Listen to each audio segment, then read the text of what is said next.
He said, can you go to a higher ratio? And I said, higher than 20-1? He goes, yeah, because it's almost there, but I just need something with a little lower threshold so it kicks in earlier. And that became Nuke. I started fiddling with it. So I gave it to him, and I think initially I said, we'll call it 50-1 or something. And he took it back up to Phil's. That's it. He goes, that's great. And I go, okay, what do I call it? Just 50-1 or something? He goes, how about Nuke? That's Dave Derr. He let a mix engineer name the Distressor's Nuke mode after testing higher ratios in a live session. Working with struggling bands and dead drum sounds taught him which analog behaviors digital studios needed the most. When you first open a studio, unless you're a famous guy, an engineer or something, you work with, I don't want to say bad bands, but lower quality bands that are just starting out. And so you need all the help you can get, because a lot of them, even like tuning the drums, you don't get that taken care of in those early sessions. Dave discovered that some vintage compressors could restore transients that digital gear had stripped away. That breakthrough led him to reverse engineer analog compression and create affordable hardware that would survive the DAW era. Stick around.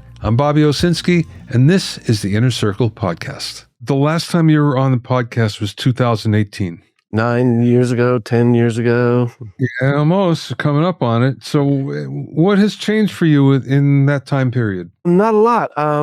Got a few more products out and hired a person or two, but we got a really good crew here, so I'm hoping we stay just as we are for a while. I have to tell you that what impresses me is you don't just put out products for the sake of putting out products like a lot of companies do. It's like, oh, we need a cash injection, new product, whether it's good or bad, it's just, go out there. But every product you do seems to have an intent behind it and a reason.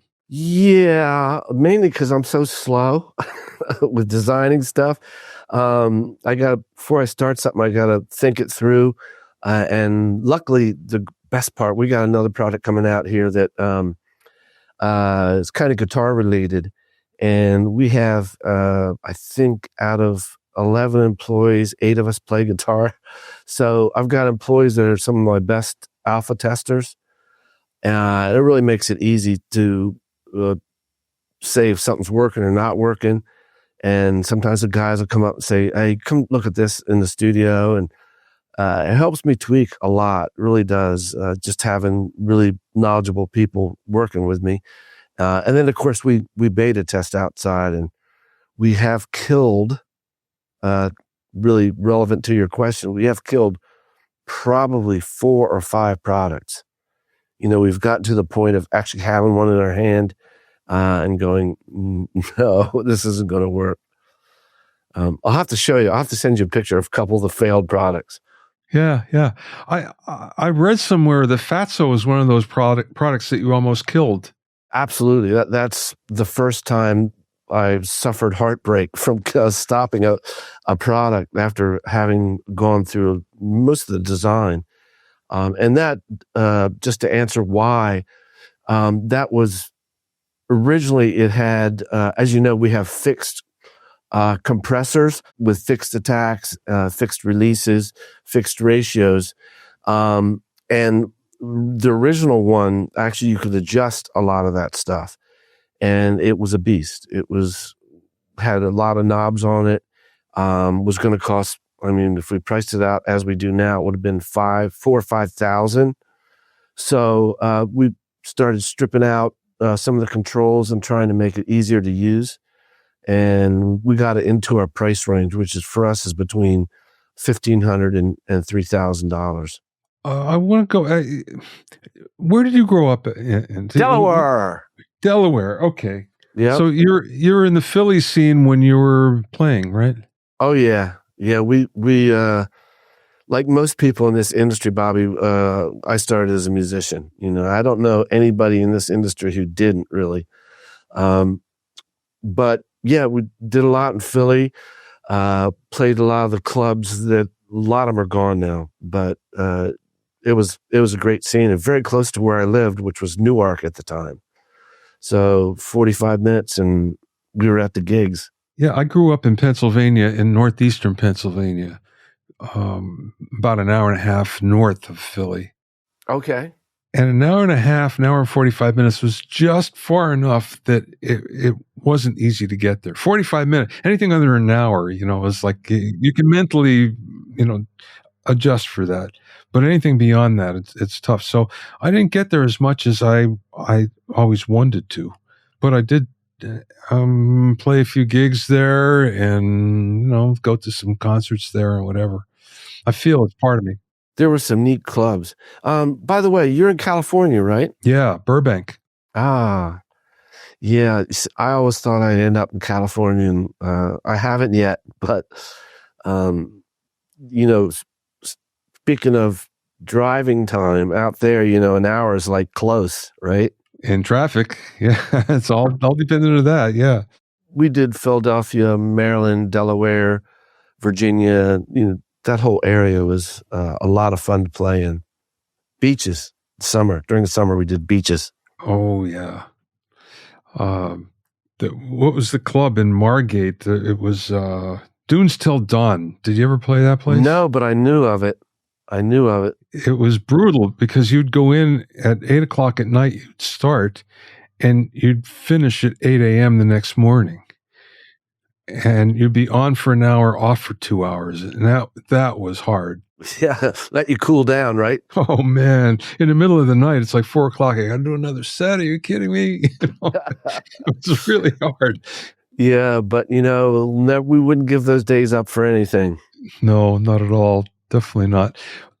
When you were working at Eventide, did you have your studio then?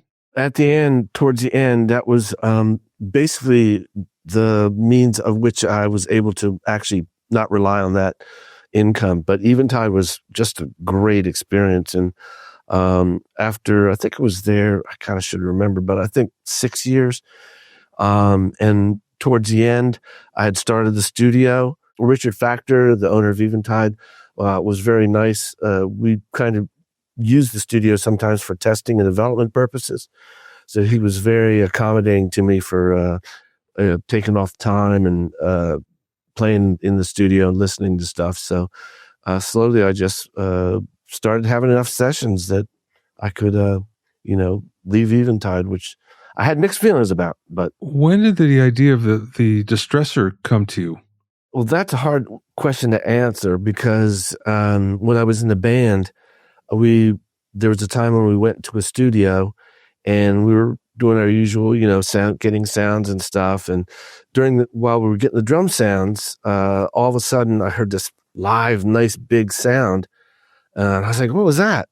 He goes, I think it was a Compex. I turned the Compex on the drum mics. And I go, oh, that's great. Turn that up more, and so that was the first time I was actually excited by compression. Working at Eventide, of course, they had the Omnipressor, which was a great, unusual beast. So anyway, I'd always had the interest with compression. And in fact, before I worked at Eventide, I worked at a medical company called Telefactor in Philadelphia. And while I was there, I started playing. The owners were great to me. They basically, if I wanted to play with a circuit, they never said no. So if I stayed after work and I said, can I use some of the components? He goes, yeah. If you use anything really expensive, let us know. So I started playing with it at that company, playing with compression at that company. And this was probably 87, somewhere in there. So I was always fascinated by compression. So if I had to give a date when I started on the Distressor, it would probably be 94, right after I left Eventide. But I was thinking about, honestly, guys laugh. Every now and then they'll find a prototype here of something. They're like, what's this? I said, oh, I remember that. That's an optical compressor. And they go, what's this little thing here? And I said, that's the homemade optocoupler, So I had been playing with compression just because I was fascinated by it, again, from my own experience in the studio. So the Distressor you built it to solve a problem, a problem that you were running into all the time. So what was that? dead drum sounds. But I had a lot of, when you know that when you first open a studio, unless you're a famous guy, an engineer or something, you work with, I don't want to say bad bands, but lower quality bands, bands that are just starting out. And so you need all the help you can get, because a lot of them, even like tuning the drums, you don't get that taken care of in those early sessions. So any help I could get. And again, once a very good friend of mine introduced me to my wife and really taught me how to be decent in the studio.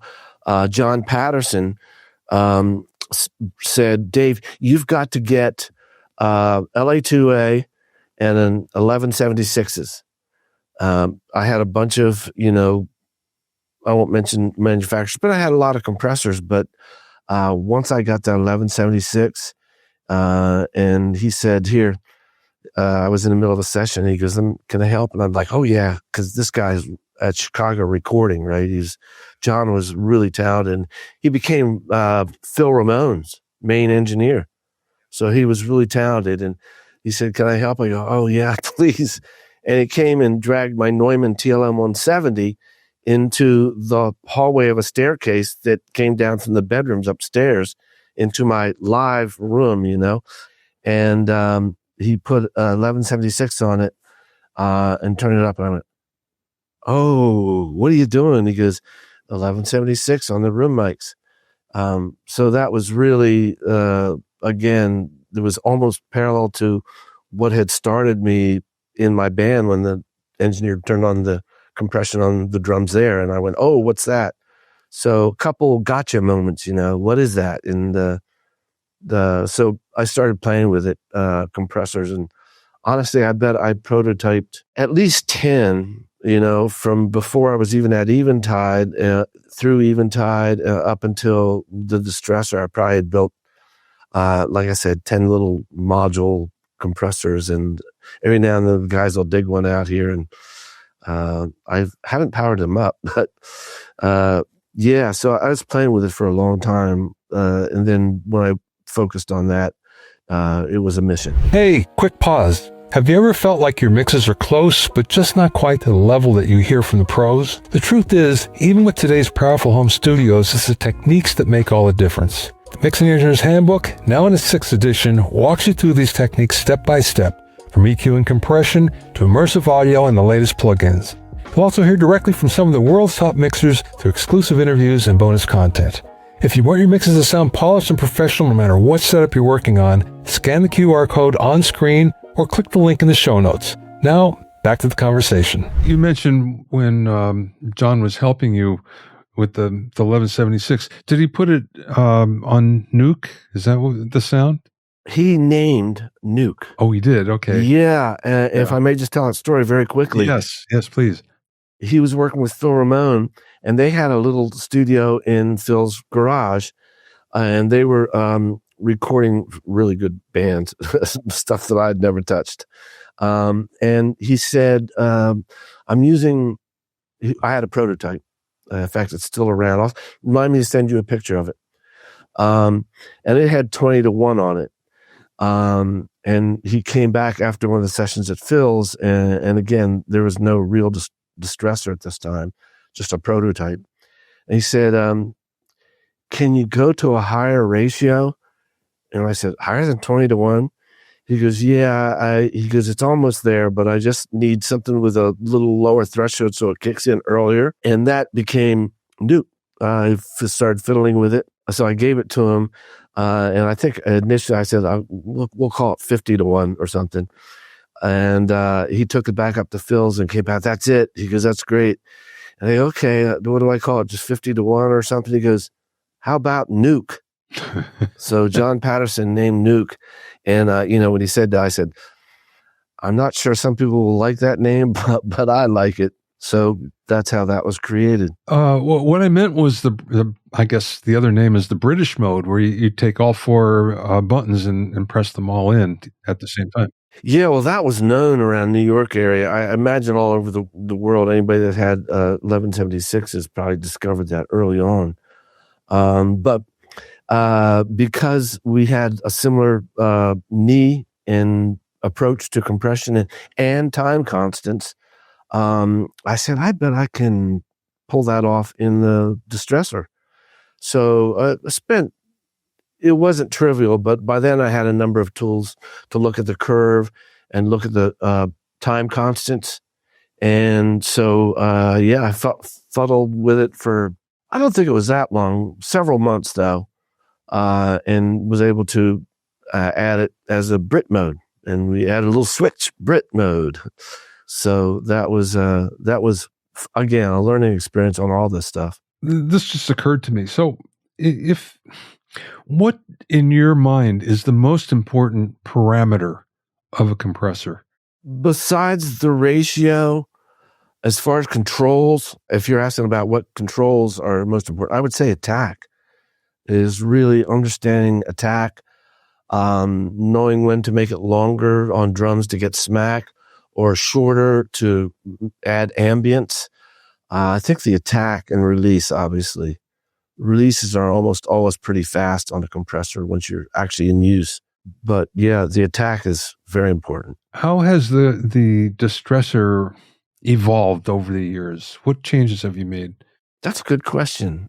The basic circuitry has stayed pretty much the same, but for manufacturing, we made a few changes with board layout, making there's some trimming inside, made those easier to adjust. And we wrote our own test software. Actually, Ken B from Sound Toys, who I worked with at Eventide, wrote a little program that allowed me to see the curves. And that, because this is again in the 80s, so late 80s. So that tool that Ken Bogdanovich wrote for us really allowed us to tailor it. And with that, we started really tweaking the heck out of it. And over time, we changed a couple potentiometers, and really we added the Brit mode and the stereo image link. Originally, there was no image link where the sides were locked together. And that really confused people. I happened to be going through the specs yesterday, and I noticed the wide frequency response, 2 hertz to 160K. Wow. I had no idea. Actually, will pass 1 megahertz. It's way down, but Wow. it's pretty flat to 160 hertz. I think it's 3 dB down about there. And it is crazy. It's probably not a good idea. But I was very careful not to pick up radio frequencies. We were lucky enough, I say lucky enough now, but it was a bitch. We had a radio station pretty near the studio. So we had one piece of gear, I won't mention the name, that picked up radio quite often. So I was very careful to make sure that couldn't get in the Distressor. Sometimes if you're 100 yards from a radio station, the things, can pop through. But yeah, I liked, part of me liked the idea of having a really transparent device. And nowadays transparent is often not viewed as a positive, right? Yeah, right. But yeah, we made it wide open initially. And then, again, the vintage nature with the knee curves and time constants, they gave it the vintage sound with the frequency response, with the enhanced frequency response. You mentioned about cleanliness in the audio signal, or lack of it sometimes. That brings us to FATSO. How did that come about? That's a good question. What made me think about that? I think one of the big things was people wanted a stereo compressor that had the sound that could do the Distressor sound, but was stereo and linkable. The Distressor, again, over time, we did, after the FATSO, we made that image linkable so the image couldn't shift left or right. But the FATSO from the get-go, basically, we allowed that. And again, working at Eventide, the world had gotten really, the late 80s had gotten really clean. There's a lot of stuff that wasn't tube. and was just very, very transparent. And in the late 80s, tape started kind of falling out of fashion.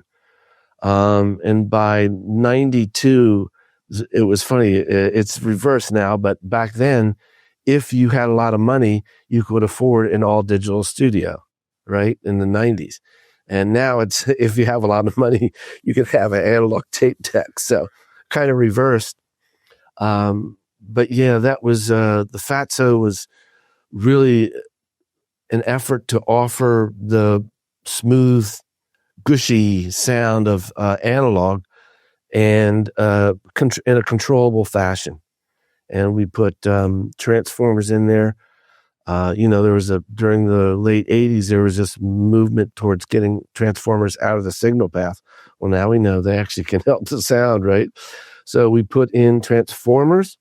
And a footnote to that, I tried some very high-end transformers originally in the FATSO, i.e. Jensen, among others. And they didn't change the sound enough. In other words, I couldn't really get the softness that I was trying to get with those transformers. So I experimented and ended up going with a very inexpensive transformer. But I didn't put it on the input or output. I put it in the middle of the circuit and basically controlled what was going to it and what was coming out of it. I was able to tailor the input impedance and the output termination so I could get the transformer effect, which was largely saturation, especially on the low frequencies. Saturation is interesting because there was a point in time, like you were saying, that we're trying to get away from that, and we're trying to get away from the sound of tape. And I can remember specifically being in the studio and listening off the console and going, boy, that sounds great. And then listening to the same thing off the tape machine and going, what happened? Yeah, yeah, really. And now we're to the point where everybody is really kind of obsessed in putting saturation back. And I think they glorify it in such a way that maybe it doesn't really deserve. I agree. I myself am guilty of using the word warmth way too many times. But it became kind of a common term. And it, again, too, things, when you think of cold, you think of, guarding yourself and bundling up. And when you think of warmth, it's just easier on you, and the term fits. Okay. So how about Mikey? What brought that on? We're trying to fill out the product line. As an equipment manufacturer, it's good to have, in a way, we are still a single product company. Everybody knows us for the Distressor. But I knew how to make a really quiet mic preamp. And again, it gave me a reason to use a transformer. And we used a really good Landau transformer on the input. We provided for a transformer output, and we filled out our line with a Mikey, which, by the way, I say this non-confidently, but I still think it might have the best signal to noise out there. I could measure, when you can measure over 120 dB signal to noise, you're doing really good. And I can add, I believe the gain we used was 40 or 50 dB of gain on the mic preamp, and then turn it off and measure the noise floor. It was, way down there. We achieved very close to 130 dB dynamic range out of that. And I was very proud of that. No one cares, but,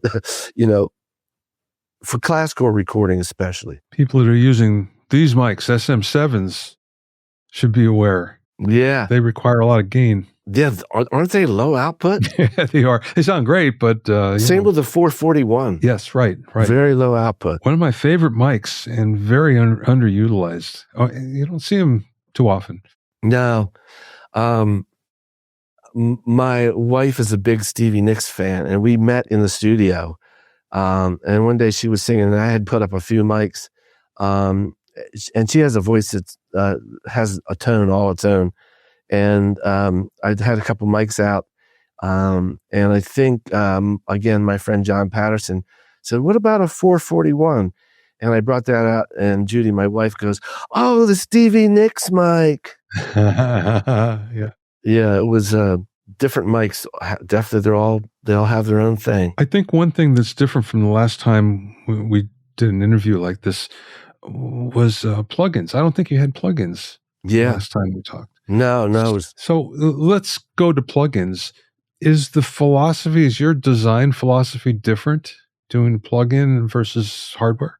Other than the mandated things like, having presets and stuff, no, I still agonized over it. I still agonize over them. The frustrating thing for me is that I can't write code myself. When I worked at Eventide, Ken Bogdanovich and Bob Belcher were the DSP guys. And I was, with those guys, it was great because, you could say, can you make this whatever, a little faster or be able to go down a little further? And they were so fast and so good. So that's the frustrating thing for me with software. I can't really write it from the bottom up. I keep thinking someday maybe I'll go back and take some math classes. But I still agonize over it, and we test the crap out of it. This is our listening room. When our first plugin was while we were in this building, which was, I believe the first plugin was the Arouser, and it was, I think, 6 or 7 years ago. So right before 2020, shortly before 2020, we put our first plugin out. And the main process is just test, listen, tweak, There's some Distressor plugin clones out there, and I guess they're unauthorized, right? There's a lot of them. Not a lot of them. There's a few. No, and we've been plagued by that, and we knew we would be. And in the software world, especially, you can put, obviously we have the name trademark, so they couldn't use the exact name, but people use Esser or Dist in their products, and have ratios, the same names and things. What was, really helped protect us was, and I'd like to thank Paul Wolf for this. Paul said, you should copyright or trademark your knobs. And we did, I guess it was, again, about 5 or 6 years ago. We went through the process of trademarking our knobs. And when I first went to a trademark attorney, the first one, oh no, there's knobs are everywhere. You can't trademark those, and tried another attorney, same thing. And finally, we found a guy who had done some work with very specific, common things, but a very specific look. And he said, let me see. And we went through a few iterations, but it is a distinctive knob. And the thing, and we did that on purpose. My drummer in my band, while I was, before the Distressor was out, he remembers coming to my studio, and I had a tabletop filled with knobs. And he goes, what you doing? And I go, I really want to find a distinctive knob. So that too was a process. That being said, thanks to Paul Wolf, I trademarked it much earlier than I probably would have. And that gives us protection. People put out a white knob that looks anything like ours. We can kind of hold them up, and that's been a powerful tool. No kidding. Who would have thought? But Paul would have thought. Yeah, thanks to Paul. Thank you, Paul Wolf. Is there a product that you always wanted to do and you haven't gotten around to yet? That's a good question, too. I think about big products early on, like a mixing console, putting, some of our sound into a mixing console. That's just too big. And of course, everybody's in the box now. So it's a hard sell. I'm trying to think here. We kind of made most of the stuff that we wanted to make so far. Some of it's kind of odd. We do have a couple things off a little bit to the left, like de-esser. We put out a product called the Duressor, which we're very proud of. And honestly, that's our for 500 modules. That's our biggest selling. We get requests to put it in a stereo rack, which we may do someday. And the mic pre was different. We do have something new coming out in a new direction. I don't want to mention exactly what it is, but it is more instrument based. And it's very exciting. I'm having a blast right now, actually. And we've got a lot of, as I said, everybody here plays an instrument, especially guitars. So the guys are all putting in their thoughts, and it's going to be a lot of fun when it comes out. It'll be out within a few months. So here's a question for you. So after all these years, you started as a guitar player. Do you have a favorite instrument? And was it something that you started with or something that you found later? As far as recording or playing? Both, actually. Oh, well, I love guitars, love stringed instruments. I took piano lessons and I was a piano major in college. So those are obviously the ones that I can actually play a little bit. But I love all instruments. And early on, the best musicians I ever worked with in my studio were Armenian and Turkish. And they use these ouds and saz bushes, weird, really odd envelope instruments, plink, and then the sound's kind of gone. And I didn't, honestly, they taught me what it should sound like, because some of those instruments I would record in the usual manner, sometimes close mic, which often didn't work on some of those. So the guys kind of said, no, it's got to get more sustain. But talk about, for instance, the oud. What a great compression tester. Oh, I bet. Yeah. Because you got this, you got this peak pluck. And they often use soft picks and go into the side on those. They not usually play with fingers, which would have been a different sound.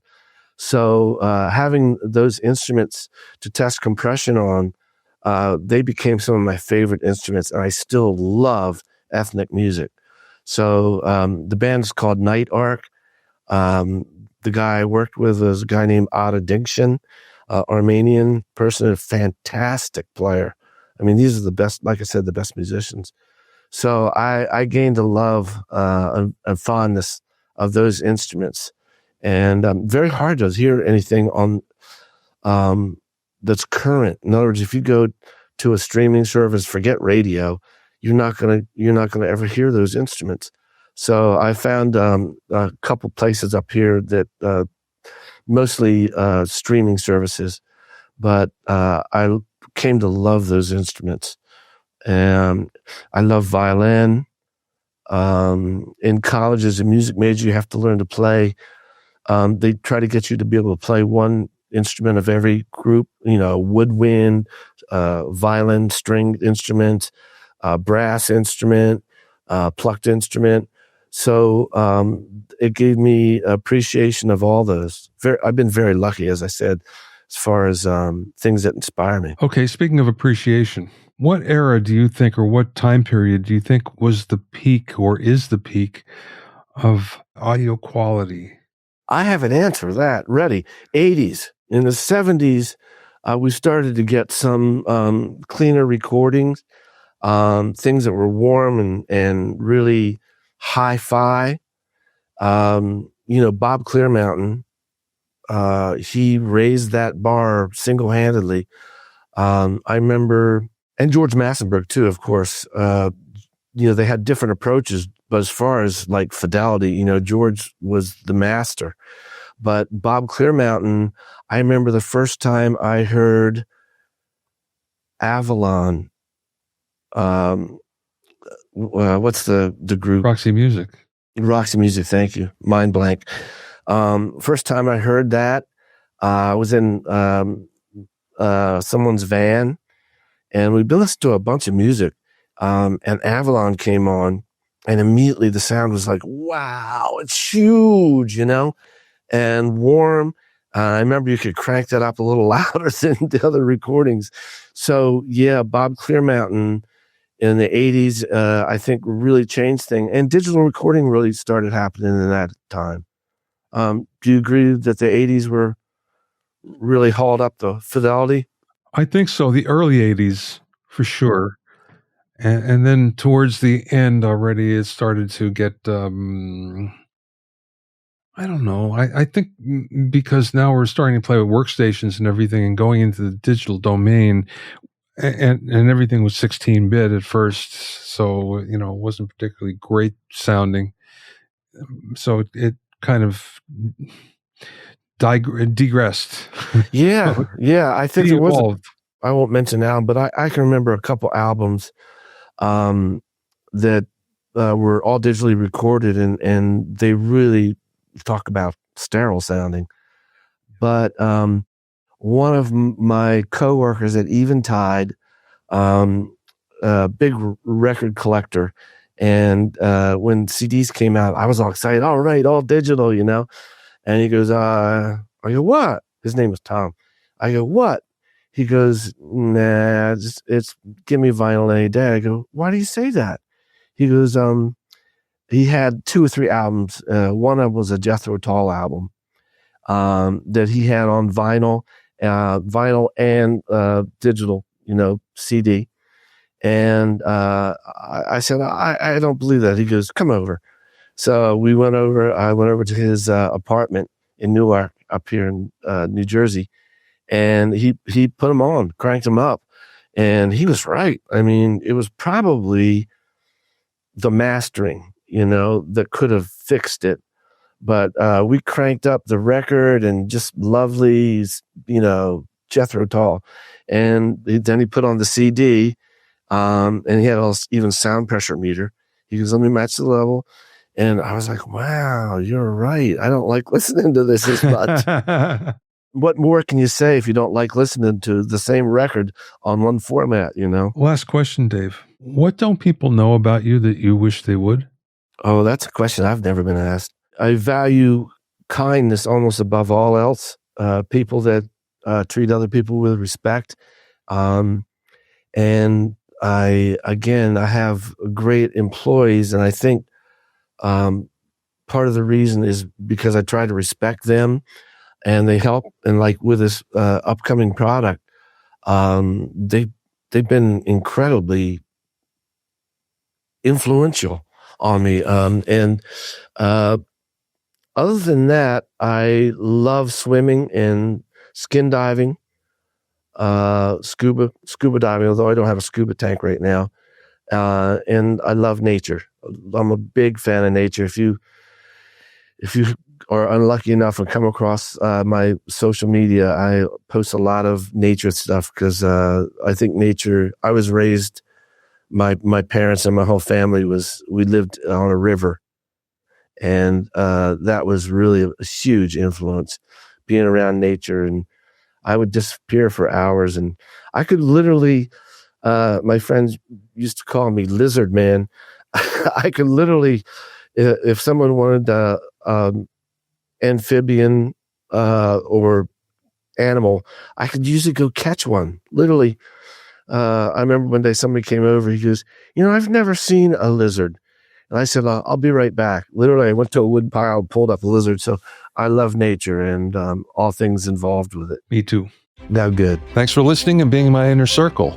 Remember, if you have any questions or comments, you can send them to questions@bobbyowsinski.com. You can also learn all about the latest in music, audio, and production news, and find out about openings for my latest online classes at bobbyowsinski.com.